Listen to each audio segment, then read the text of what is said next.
Disa vepra lindin për të treguar histori, disa të tjera hapin dritare të reja për të kuptuar botën dhe vetveten. Në këtë kuptim, drama bëhet jo vetëm një formë estetike, por edhe një akt kujtese. Për çfarë jetë më ti?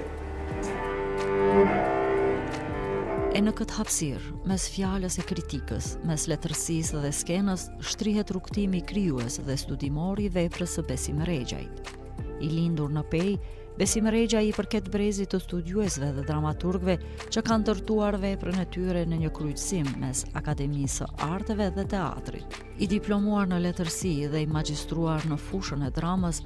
ai mbron doktoraturën mbi tipat e dramës shqipe, duke u shndruar në një nga zërat më të qëndrueshëm të studimit të dramaturgjisë dhe teatrit. Për më shumë se 3 dekada, ai ka vepruar si studiues, pedagog universitar dhe autor dramash, duke dhënë një kontribut të rëndësishëm në analizën e dramës, historinë e teatrit dhe kritikën teatrore e letrare.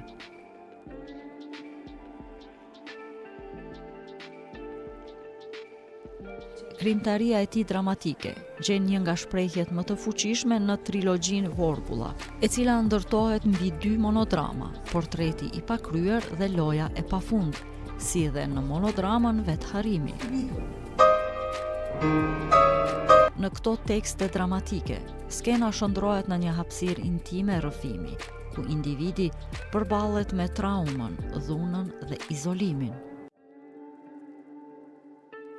Drama Vorbulla e vën në skenë në Teatrin Kombëtar të Kosovës në 2014, shënon një nga momentet më të rëndësishme të dramaturgjisë së tij, ndërsa përkthimi dhe botimi i monodramës Vetharimi së fundmi në gjuhën gjermane e vendos veprën e tij në një kontekst më të gjerë evropian,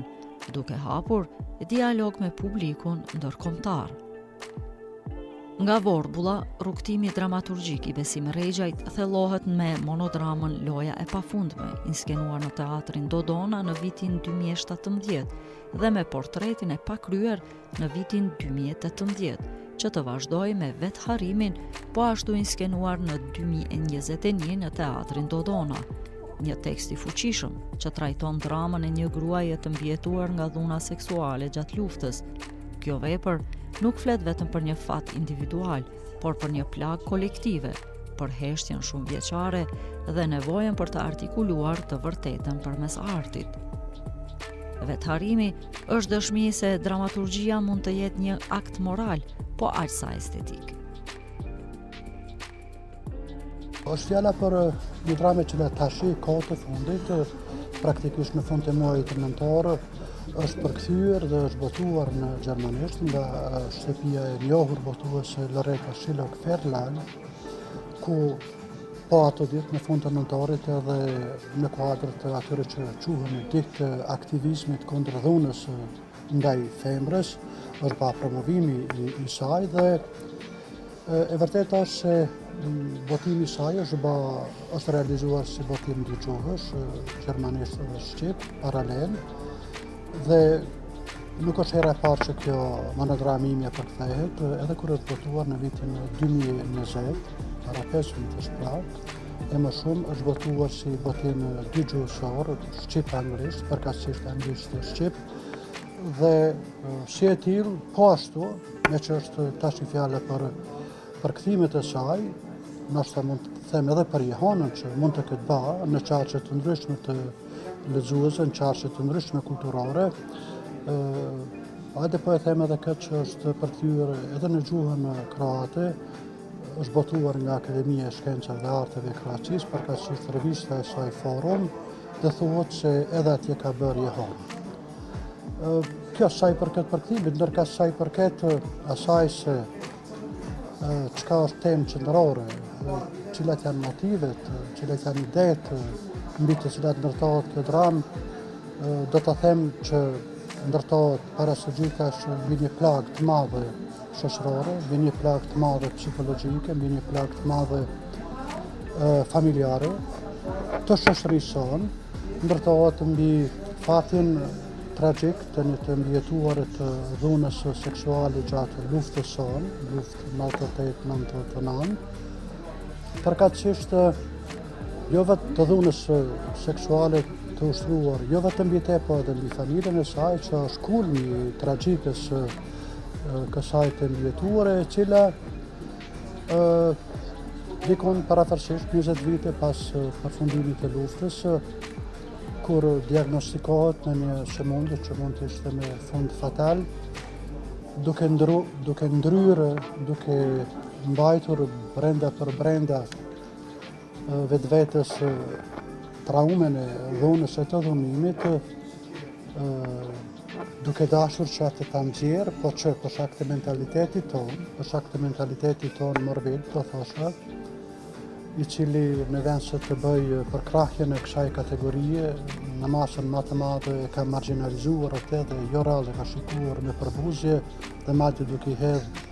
edhe shikimin e fajësimit. E pra, duke qenë se ndodhet në një situatë skajshme ekzistenciale, pas rreth 20 vite pas lirimit, ajo pas që merr para lajmin se mund të jetë smundja e saj me një rrjedh fatale, përcaktohet që dramën e saj ta artikuloj dhe ta bëj publik. Dhe përcaktohet duke qenë se nuk është shkrimtare, duke qenë se nuk e ka ditarin mundësi të shkrimit të dramës së saj, përcaktohet që të marrë një magnetofon dhe të incizoj në mënyrë spontane gjithatë në për të cilin ka kaluar. Tipat e dramës së sotme shqiptare në Kosovë, 1950-1990. Është libri i parë monografik i botuar mbi dramën shqiptare në Kosovë 1994, me qasje analitike, dhe përton thellë në strukturën e personazhit dramatik, duke zbuluar tipat e dramës që jo vetëm identifikojnë një tipologji, por edhe pasqyrojnë transformimet shoqërore dhe shpirtërore të një realiteti të trazuar. Personazhet analizuara bashkë me strukturat e tjera të dramave nuk janë figura të izoluara, por bartës të dilemave kolektive, të heshtjes, rezistencës dhe kërkimit të kuptimeve në kushte historike të kufizuara. Projektet mia studimore quaj ato që kanë qenë të lidhura me shkrimin apo krimin e librave të caktuar monografik, siç është tipat të dramës së sotme shqiptare në Kosovë, i botuar në vitin 1994, që mirët për problemin e tipit të dramës, 1950-1990, që për herë të parë në kulturën tonë është botuar një libër i tillë monografik që mirët ekskluzive me problemin e tipit në një hark kohor 40 vjeçar. Veprat dramaturgjike të Besim Regjaj përbëjnë një hartë të qartë të zhvillimit të dramës shqipe në Kosovë, duke e lidhur teatrin me historinë, me identitetin dhe me ndërgjegjen shoqërore në librin e tij në 2 vëllime, Drama shqiptare pas luftës së dytë botërore 1948-2008, autori ndërton një panoramë analitike ku drama nuk trajtohet thjesht si tekst dramatik e skenik, por si dokument kulturor i kohës, i ngarkuar me tensione politike, ideologjike dhe estetike. Kjo vepër shquhet përqasjen shkencore, duke vendosur dramaturgjinë në dialog me poetikën, me ideologjinë dhe me periodizimin letrar. Po ashtu, shkrime ose projektet mia të quaj ato cilat mirën pastaj me studime sistematike me dramën shqiptare pas luftës së dytë botërore, kur edhe botohet drama përkatësisht komedia e parë Besim Levonius Prefekti 1948 deri të 2008, që janë domethënë mbi 70 vite produksion dramatik i shtrirë në Kosovë. Produksion dramatik i shtrirë në Shqipëri dhe madje edhe në diasporë. Aty ka domethënë janë, siç mund të kuptohet, mbi 70 vite produksion dramatik të shikuara nga kanveshtrimi i periodizimit. Unë kam bërë periodizimin e produksionit dramaturgjik të këtij harku kohor në një ranë. Në anën tjetër, po ashtu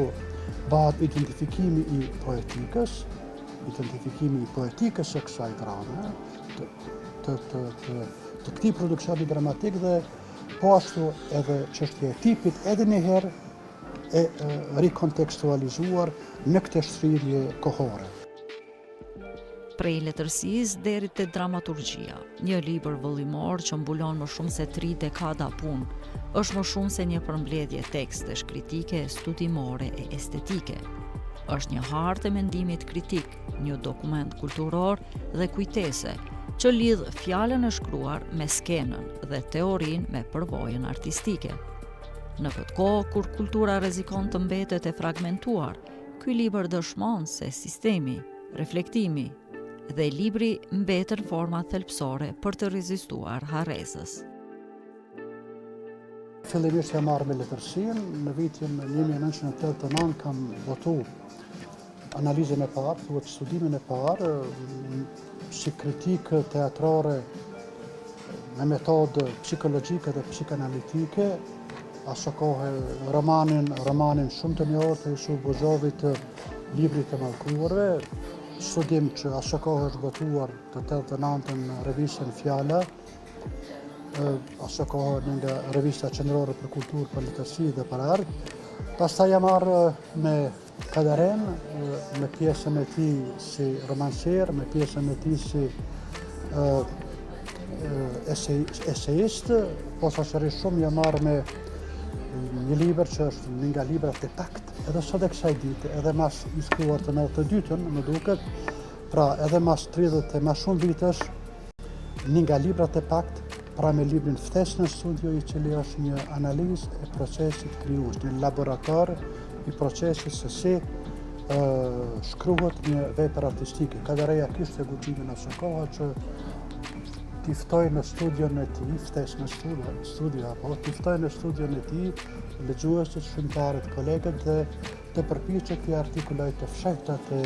procesit krijues, që është një proces paradoksal, me shumë të fshehta, një proces i cili me kompleksitetin e vet asnjëherë nuk është zbërthyer deri në fund, dhe që pastaj, krahas këtyre eseve me cilat prirësime që të mirëm edhe me pjesën eseistike të Kadaresë, kam vazhduar të mirëm me fenomene të viteve 90, me fenomene të natyrës sociokulturore, me fenomenin e kiçit, me fenomenin e asaj që quhet shond, po ashtu kiç artistik, me fenomenin e përgjegjësisë, me fenomenin e kiçit patriotik, me fenomenin e abuzimit me patriotizmin. Në tërësi, këto vepra e vendosin Besim Rexhajin si një zë me autoritet në studimet dramaturgjike shqiptare. Ai e shet dramën si hapësirë reflektimi dhe përballjeje, ku arti nuk i shmanget realitetit, por e ndriçon atë me mendim kritik dhe ndjeshmëri estetike. Kjo e bën kontributin e tij të qëndrueshëm dhe të domosdoshëm për kujtesën kulturore dhe studimet e teatrit shqiptar. Në fushë të kritikës teatrore, për fat të keq kritika dua ta bëj këtë, si i thon, parantezë,